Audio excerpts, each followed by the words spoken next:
All right, thank you for listening to this podcast. This episode of Literally is sponsored by Lexicon and Line. Case, tell us a little something about Lexicon and Line. Lexicon and Line, it does three things. They are communications consultants. They teach professional business writing and speaking courses, and they are research and data evaluation experts. And you can find everything about Lexicon and Line at lexicononline.com. Please give them a visit, and thank you so much for sponsoring this podcast, Lexicon and Line.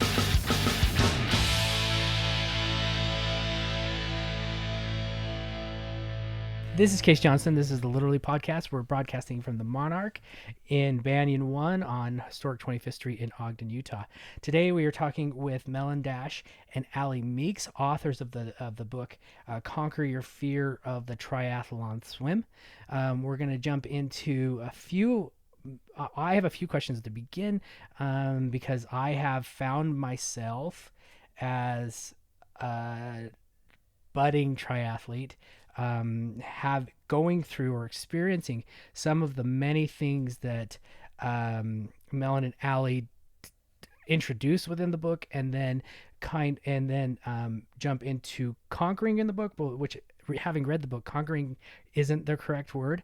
Feeling comfortable and moving forward in a safe zone throughout the swim from the very beginning would be the more accurate terminology, I believe, from the book.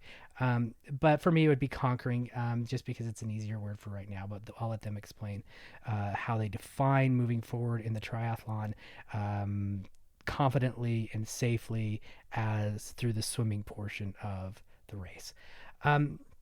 So having read the book, I was really intrigued initially. And let me tell you why. It's because I've only done 2 triathlons. And I decided to jump straight to 70.3. Why do the smaller races? And so because I'm really strong on the bike, really strong on the run. Throughout my 20s, I did duathlons in Ohio and Illinois and such, which were really popular out there. Which in Utah, they're very, very hard to find. But so I really worked for about 10, 12 years on my bike and my swim, and I've always been a lifelong runner. But the one thing that kept me from signing up for duathlons over those 10 to 15 years and sticking with running was my fear of the swim. It was a real rooted fear. I'd always been a good, a casual swimmer. I grew up swimming. I was comfortable in the water, but all of the things that Ali and Melon discuss within the book go beyond that kind of comfortable swim through childhood or through recreationally. They really look at that really driving fear of new triathletes when it comes to the triathlete, the swim within at the beginning of the triathlon. And most recently, I had 2 races. The first was the swim was in one of those water skiing lakes, man-made. They were like 70. It was like 74 degrees. You could step off to the side at like 7 feet and stand there. And so I really didn't have any anxiety with that swim, even with the amount of people. But then the second one was last year, and it was in St. George, and it was deep, dark water. It was very, very cold, and there were about 5,000 of us compared to 500 or 600 in the previous race. So I want people to buy the book, so I don't want you to give them all of the clues, all of the answers when we discuss this. But what have you found when it comes to swimmers who, like me, are comfortable swimming, can get in the lap pool for an hour and a half, no problem, no problems endurance wise. But when they go to the race, what have you found is most problematic for those triathletes? Yeah, so I'll take that one to start if you want. This is Ali speaking. So I think what's most problematic is kind of making that transfer from pool to open water. There's an understanding of how the water works that sometimes is missing or isn't as solid as it could be. And in doing so, in learning how the water works, you kind of transfer over this information. So basically what I'm saying is there's a basis of understanding like the physics of the water and how your body works in the water that often can be masked when you're swimming in the pool, because you always have the wall and the bottom and things like that to kind of hem you in, and you don't ever have a case where you have to rely on yourself for your safety. You're kind of using these other places.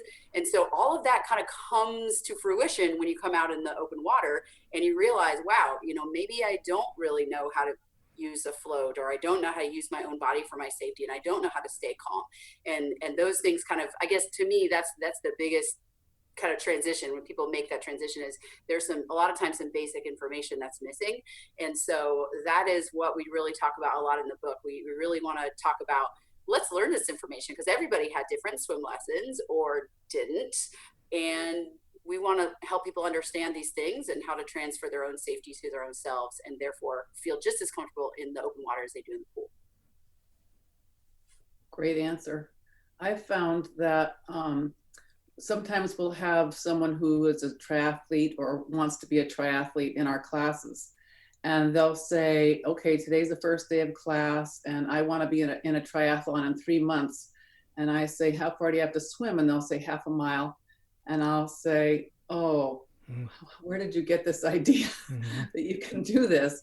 Because they don't know the water, like Ali is saying.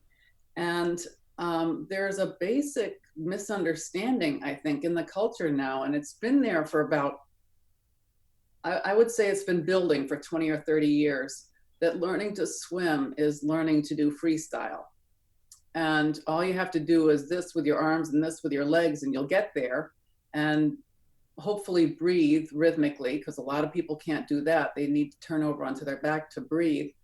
And because they think that they can get from here to there doing this with their arms and legs, even though they don't know anything about how the deep water works, that it holds them up, they think they can swim. And swimming lessons have been teaching this.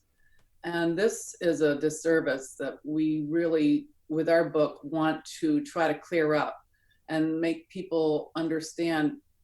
You may think that you know how to swim, but if you can't take care of yourself in water over your head, you can't. You can't. You can stroke.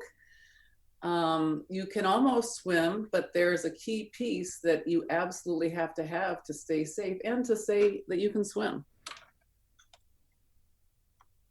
That's a good way to put it. And actually, one of our colleagues, Chris Canaday, came up with, I believe, this idea of choreography versus movement.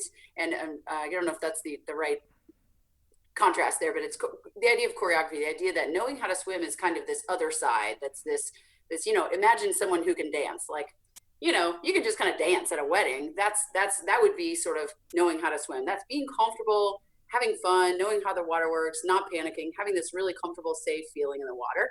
And then there's swimming that's strokes. And that would be like choreography of dancing, like waltzing or the mambo or whatever. I'm not even sure that's a dance.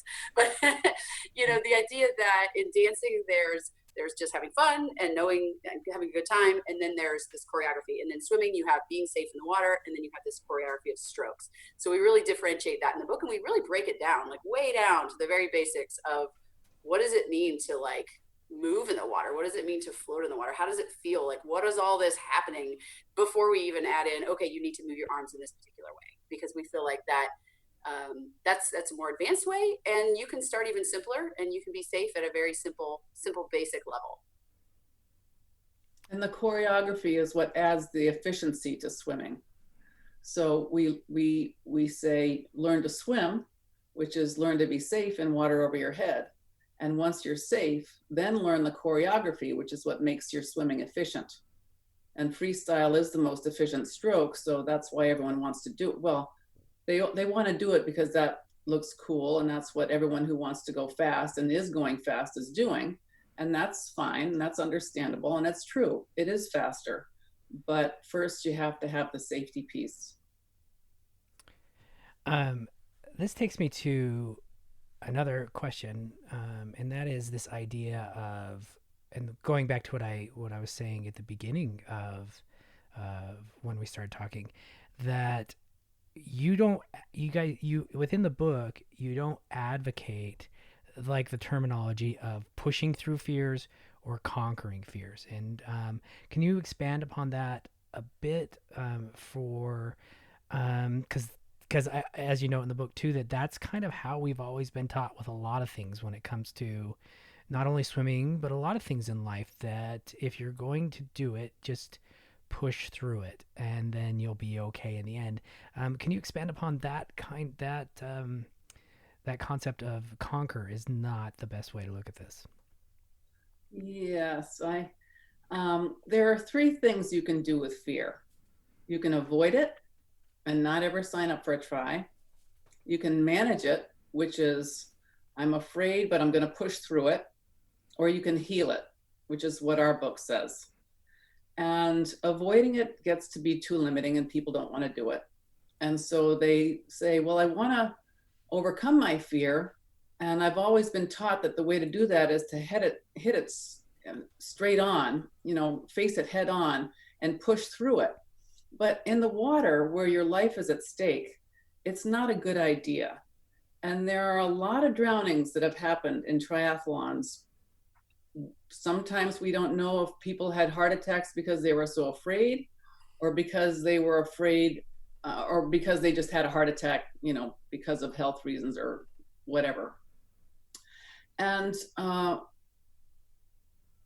for people who overcome their fear by hitting it straight on and just muscling through it, do they get to the other side with a lot of satisfaction and relief? I'm not talking about the water. I'm talking about other fears.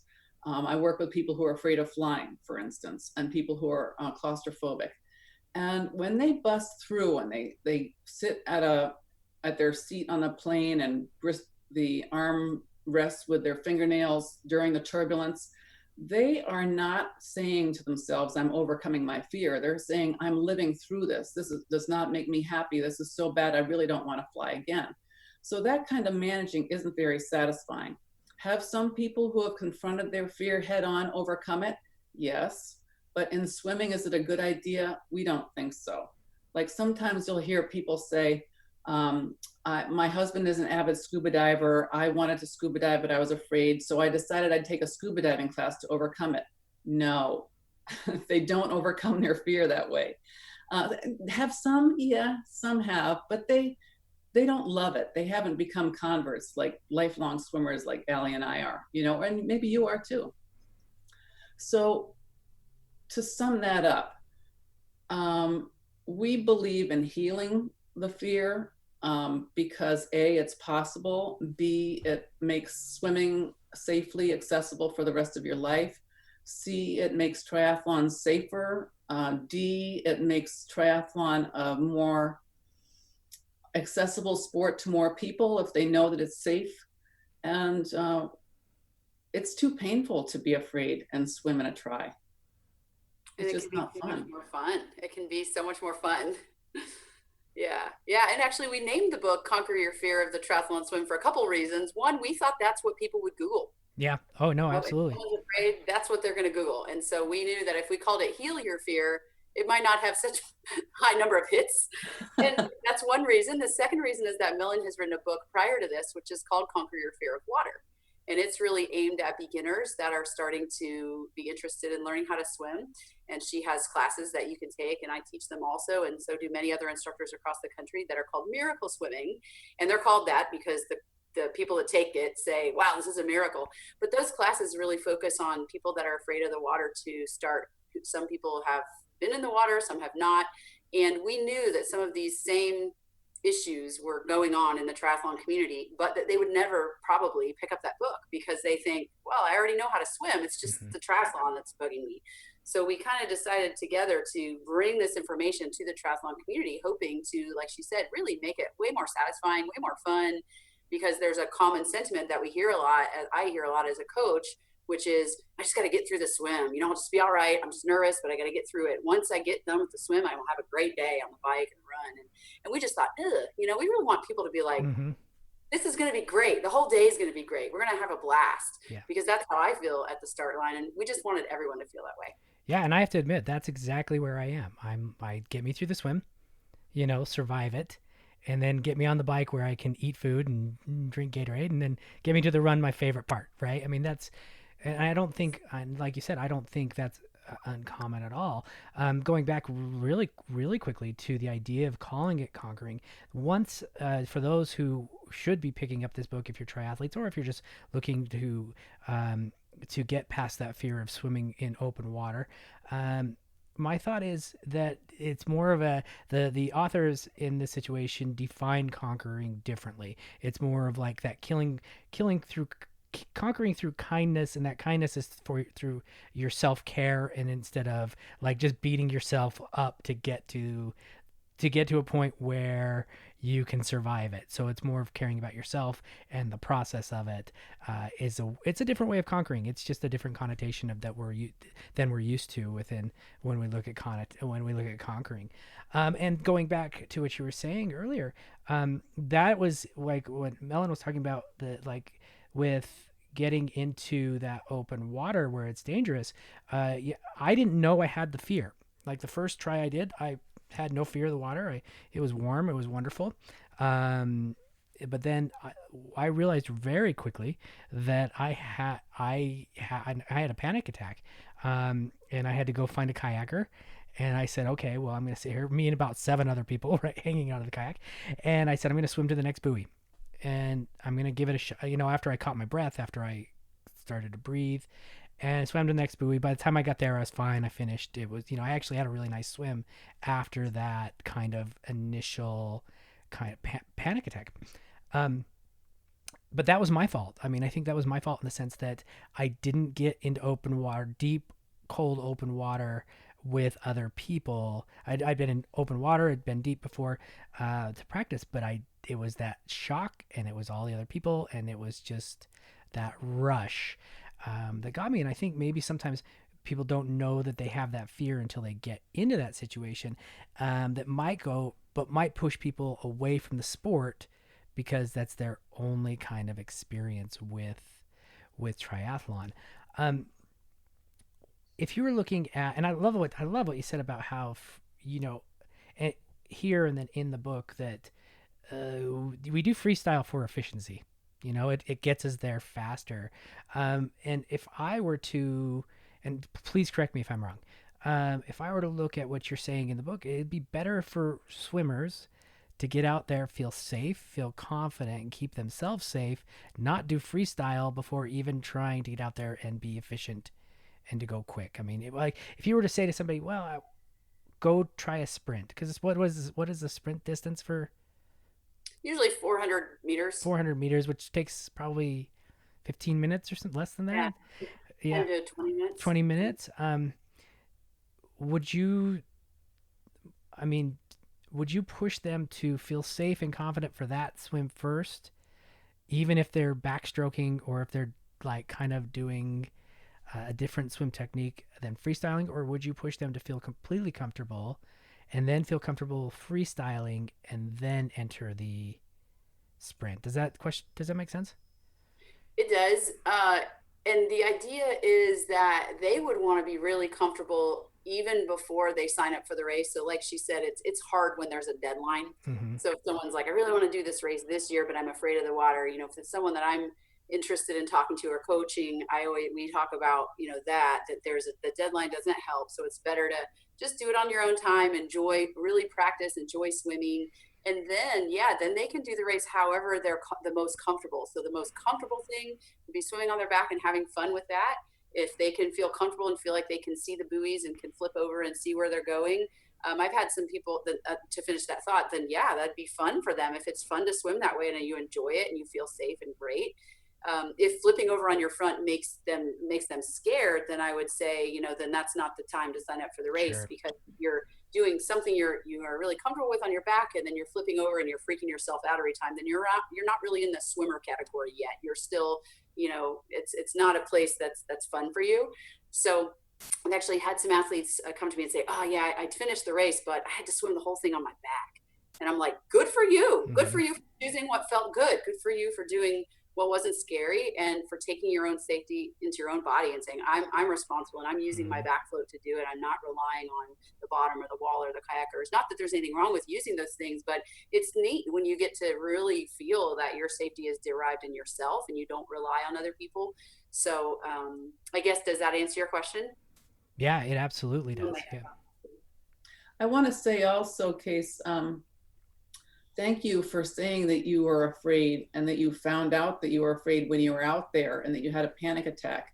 I think one of the most important things that we can do as coaches and triathletes is to make people know it's okay to say they're afraid. So many people don't know they're afraid. They wouldn't call their fear fear. They'd call, I don't, they'd say, I don't like it, or this isn't my best sport, or something like that. But they won't say, I'm afraid. And it's okay to be afraid. It's the first chance you have of doing something constructive about it when you say you're afraid. There's nothing wrong with being afraid. No fear has a dishonest beginning.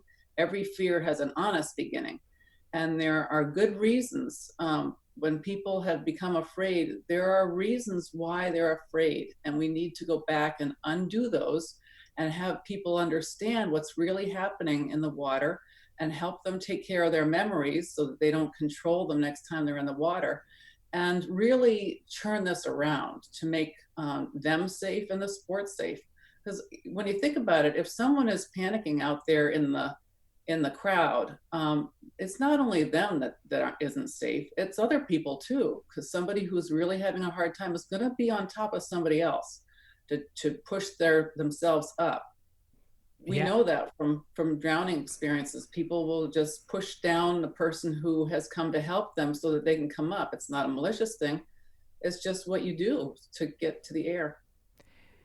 Yeah, it makes so much sense to me. And just to kind of piggyback on that, um, psychologically, do you find that because a lot of people that come into triathlon are already athletes, they've already been strong runners, or they've already been strong cyclists, or they've already been both, and they come in, do you feel that you butt up against this kind of, what you would be able to define it better than me, and I don't want to say macho mentality, but more of this kind of,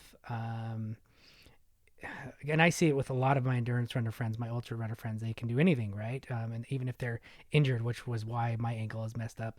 But do you think that because you're dealing a lot of times with people who've been successful in other athletic or endurance events, that you butt up against more, um, what word am I trying to look for? Butt up against more kind of like pigheadedness when it comes to admitting fears, and then or maybe even admitting that they shouldn't be doing this yet.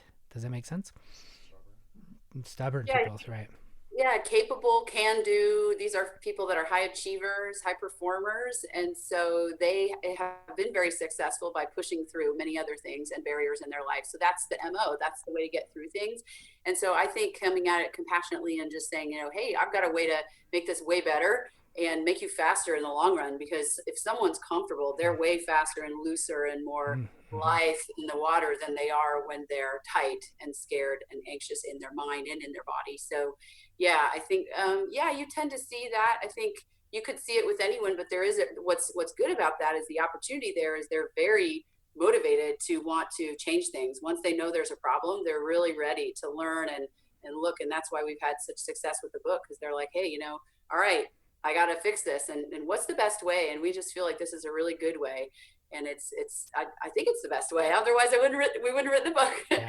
It's a good way, and it really gets to, like she said, the heart of what the issues are, so that you can really move forward. And those people want to just jump right on and get into it as fast as they can, so that they can get beyond it eventually and have fun with it.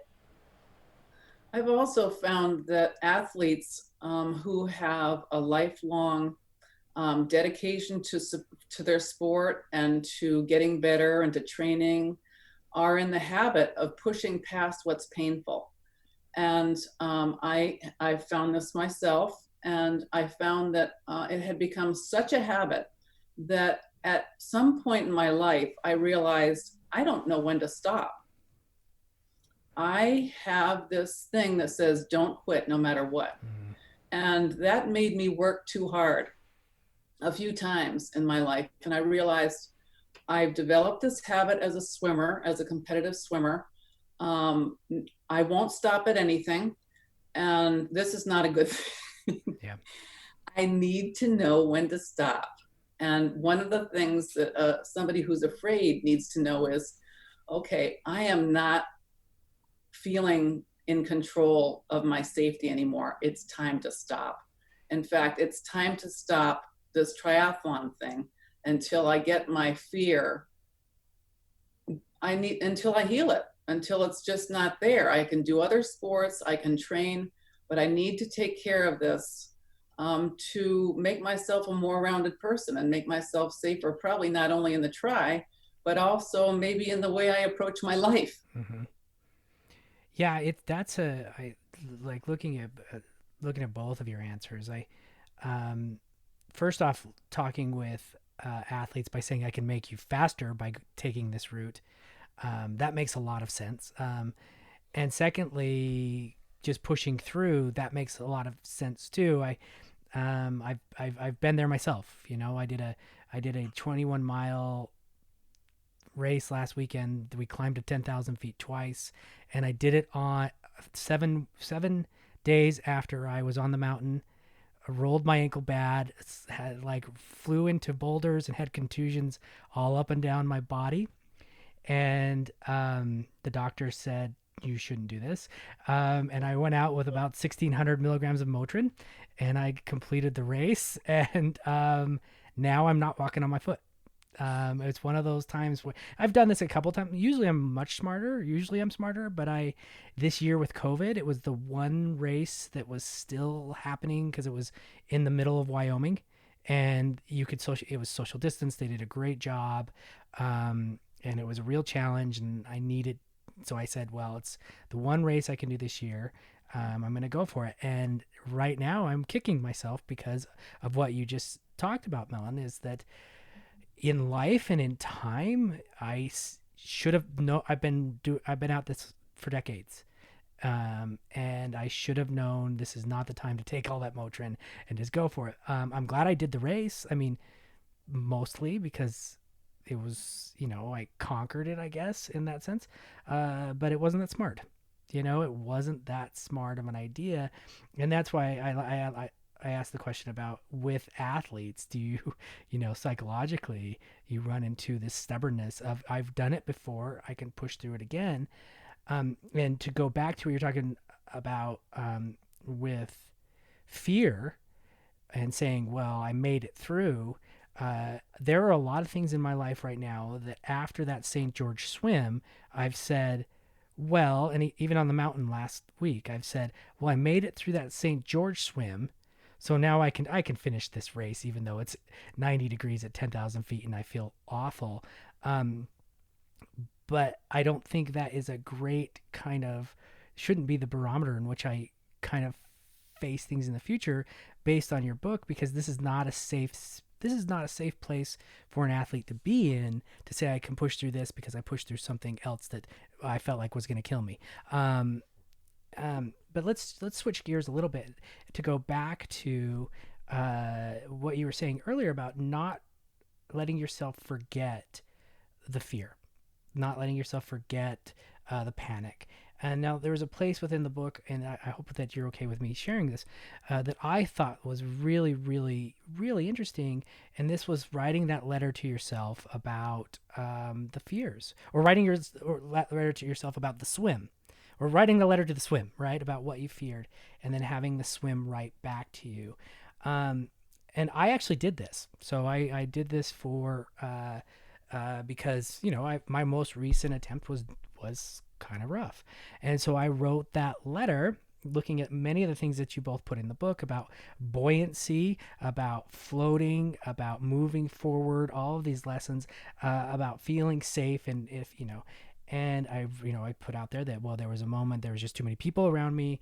The wetsuit felt a little bit too tight in that cold water where it didn't feel that way in the warm water. These were my fears. And also my fear, and this was a big one, and you guys, you'll understand this, that I had trained for 4.5 months for this race, and there was a fear that if I turned back, I would be a failure, and that I would have to tell my wife that I spent 20 to 25 hours a week training for this event, and then I turned around and I failed. I spent $600-$700 total for the weekend with the hotel room and the driving and the event, because the official Ironman brand, as you know, is not cheap, and for their races. So there was that fear too, and I think that was the fear that pushed me from the kayak to the next buoy. That if I turn around, I have to my wife would never make me apologize. She'd rather me be alive. I know her. But at the same time, there's that fear too. So I wrote that, and then I wrote the letter back, from the swim, and basically it was like, if you were feeling this uncomfortable, the safest choice would have been to turn around, based on what reading from the book. And the second thing that it said to me was, uh, there's all this water out here. You're actually buoyant out here, and if you just breathe, you'll be just fine, just like you always have been when you've settled yourself down. Without giving too much away for the rest of the book, because I want people to really delve in and read the book, is there other advice that you can give when it comes to someone who's had somewhat of an event like an experience like that, to getting back in the pool or back in the open water? Now I think you're calling on the most basic part of the book, which we haven't spoken about yet, and that is the system for overcoming fear. And the system that I've used for 37 years teaching miracle swimming is it's reliable. You just can't go wrong with it. And to answer your question, I say, okay, you're afraid, but we need to start from where you are. We can't start from someplace that you're not. What we need to do is, if you're willing, if it sounds like fun, and we'll make it fun, we'll do whatever it takes to make it fun. Let's go to the water, and we won't do anything that's scary. Let's do the basic things, the things that you can be completely in control for. And when people start doing things that they can be completely in control for, which might be being at the water's edge and floating in 2 feet of water, and getting the feeling that, yes, the water really does hold me up. And then playing games like, can you get to the bottom in 2 feet of water? Well, actually, no, I can't, especially with a wetsuit on. And doing things that really start to bring people's confidence back. Those are absolutely necessary for healing a fear, taking care of a memory that you just had that you really don't want to repeat, and you want to make sure that you're well prepared next time. How do I get myself to where I need to be? We have to take a step back. And we say taking a step back is a forward step. And it is. Your steps that seem like a backward step are not backward steps. They're forward steps toward getting where you want to be. That's right. And what she's talking about too, in regarding going to where you're really comfortable, is that when you're really comfortable, you have a lot of control, like she said, and you get that control by being really present and by feeling what's happening in your body. So in that case you were talking about, and just for listeners that aren't familiar with Ironman 70.3 St. George, that is the most difficult swim known in the known Ironman world. It is the hardest swim, hands down. It's just known for being extremely windy and extremely volatile in terms of wind conditions and chop. So it's not a small thing to say you've completed that swim. It's really incredible to finish that swim. So for anyone. And so in that swim, being in the wetsuit, being present in your body would have meant that you would have felt, hey, wait, I'm in a wetsuit. It's basically a flotation device that's not approved by the Coast Guard because it doesn't keep your face out of the water, but it's going to float you. I mean, you're not going anywhere, but you can't feel that. When your mind is panicking and is in the fear zone, there's not any feeling of what's happening in the body.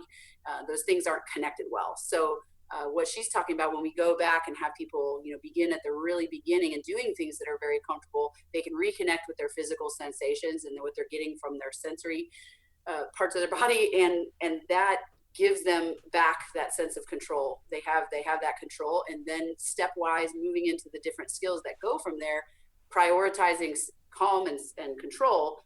Then those other things become interesting and fun, and like she said, really committing to calm and committing to fun is really the key. So so that's what I would add to that. Well, that makes me feel better about St. George a little bit. Uh, Tough to know. yeah, and the bike is brutal too. Well, the whole thing's brutal. That's so brutal. I had people run by me at the end and say, "This 70.3 feels longer than a lot of the full Ironmans I've done before." Ooh. You know, Yeah. just because the climb you climb like crazy. But you know, I think it's probably like with anything, people forget how hard the previous race was when they're in the when they're in the current race. There's like this was harder than the full I did in Florida. Well, that's because you're not doing the full right now. You're just doing the 7.3. So we're at 38 minutes, and this is right at the sweet spot. So this is Case Johnston. This is a Literally podcast. We're talking with Ali Meeks and Melon Dash about conquering the triathlon swim. So far, well, from reading the book, I learned a lot, and I'm going to really use a lot of the steps within the book to improve my swim. And I noted before we started talking, today's my first day in the pool because of COVID-19 in about 5 months, and I cannot wait to get into the pool. So at this portion, I would like to open it up to you all for the next 5, 6, 7 minutes to just kind of whatever you would like to tell our readers about the book, about swimming, or anything that that we haven't tackled so far that you would like to introduce them so that they should go out and purchase the book. Go ahead, Allie. Okay, well, what I would say is, despite the name of the book, "Conquer Your Fear of the Triathlon Swim," it isn't just for people that have fear. I think that there are a lot of people who could benefit, who are just plain old triathletes that don't have any fear, don't think they have any fear. Not only would it be helpful to them to understand some of these underpinnings we spoke of earlier on buoyancy and since feeling your sensory, all of that. Those kind of things are helpful for anyone. So it is aimed at those with fear, but I really hope that a lot of people that don't have fear will read it and not only gain something from it themselves and really be faster and better swimmers, but also recommend it to those who confide in them about their own fears. Yes, and I'd like to say there are a lot of things that come up in a triathlon and before a triathlon that the book helps with, which is one of the reasons why people who aren't afraid in water might benefit from reading it. One of them is being nervous before the race. Another is things that happen during a race. I remember one try that I did, and this was one where the swim was last, and the water was really cold. And I had done my, the first 2 legs, and then I got in the water. Swimming is my best event, so I couldn't wait to do that. I thought, oh man, I'm going to be passing people now. and even though I have 2 degrees in exercise physiology, I did not know that it was possible for me to get cramps in my quads and my hamstrings at the same time. That's what I was exactly thinking when you were building up to that with the cold water. I was thinking cramping. Yes. And so there I was swimming. This has never happened in my life. And it happened in one leg, and I said, well, I can't kick that leg. And pretty soon it happened in the other leg. And I said, I thought, well, I am really glad I'm not afraid. This is no more legs for the rest of this swim. And it happened at the beginning of the swim. So when this kind of thing happens, can you stay in your body, which is the language of the book? Can you stay present right here and just know, well, I can get air whenever I want it, and I can stop if I want. I can float on my back and rest if I need to, but somehow I got to get to the finish line, and I can do it. It's not going to be pretty. It doesn't feel good, but I'm not afraid. We need to know, everyone needs to know really how to stay in control, how to prevent themselves from ramping up into that next level where now their heart rate is speeding and they're thinking, oh no, what if? We don't want anyone to be in what if. We want them to be in right now. I'm taking care of myself. I'm okay. This is going to be okay. Mm-hmm. That's a great example. And I was thinking cramping just because all that did you go run, bike, swim, or did you do bike, run, swim? I think it was run, bike, swim. Yeah. Coming off the bike with that same motion over and over again with your quads and your hamstrings. I was thinking cramping immediately. And I would be scared to death. But that's your point, right? I mean, the point is that even when these things happen in the race, you should feel as if you feel as if you could get through. Just like you said, it's not going to be pretty. Well, I wanted to thank you guys again. Thanks, Vince Vaughn, for hooking us up. It was a great suggestion. This is one of Vince's books, by the way, Brandon. Yeah. So I just appreciate you guys joining us, and we will get this edited and we'll get it kicked out. We'll share. This is Case Johnston. This is Literally Podcast. I'd like to thank Ali and Melon for joining us today to talk about something that I love it when I can get books that talk about endurance sports, because we could have honestly gone for an hour and a half. But I appreciate you joining us this morning. Thank you so much for having us. Absolutely. Thanks for inviting us. This is so much fun. We love talking about our stuff. Well, of course. And when you know so much, right? It's like I said, I probably could have listened to you guys and I probably would have had 25 more personal questions, for the next 2 or 3 hours. But call us up anytime. No, you're on the hook now. I promise. Yeah. Awesome. I can't wait. Yeah, I really do want to hear more about your journey and like how it goes when you apply some of the things from the book, and like how it goes when you're back in the open water and all that. I totally want to know. And yeah, call either of us anytime. We'd be glad to talk to you about it. Yeah. And we want your experiences to be shared with other people so they know there's hope. What good is it to write a book when people aren't out there using it and seeing that it's available? So thank you so much for helping them know. Yeah, absolutely. And I'm dumb too. I mean, that's obvious. Because I should have started with a sprint. Why did I not start with a sprint? I just, I transferred over the amount of time I would spend during the week training for marathons or ultras, and I felt like, hey, that's the same amount of time I would train for a 70.3. So I might as well just transfer that time. But for the sprint, for the swim, I should have done it just for practice, just for that sense of confidence. Probably so, and maybe even going up to Lake George a couple times and getting in and doing what she said at the shoreline. Like those kinds of preparatory things can be really good if people can go to the race venue, or if they can, before you even signed up, make sure that you're comfortable with everything. So, but yeah, I mean, hindsight's 2020. My first running race was a marathon, so I totally get you. Yeah, exactly, right? Yeah, you just look at it, you think, well, it's the amount of time I'm going to spend during the week, I might as well just. Why would I chop that down? Yeah, why not? Well, and the thing, St. George too is just, it's crazy. I think the day before, I spent 6 hours just getting my bike set up, because the way in which they have it way out at the lake, and then you have to drop off your bike, and then there was so much traffic that I was in the car for like 3.5 hours of the day just setting my bike up, and it was crazy. I don't know if I'll do that one again. We'll see. Yeah. But, well, thanks again, you guys. And you are on the hook. I will probably ask you tons of questions via email or whatever. Yeah. So yeah, do hit us up. We'd love it. Oh, and leave a Google review. Oh, absolutely. Or Amazon, sorry, not Google, Amazon review on the Amazon site, because the more people, athletes that are using the book and they're saying they got something out of it, even if you haven't like used it a lot yet, like say something, because it'll help people find it. Yeah, absolutely. Well, I've already used it. I've already used it. So I'm excited. I'm back in the pool. It made me like talking to you guys. I was like, have a great swim. All right. Well, thanks. We'll talk to you soon. Okay. Bye. Bye, Case. Bye, Ali.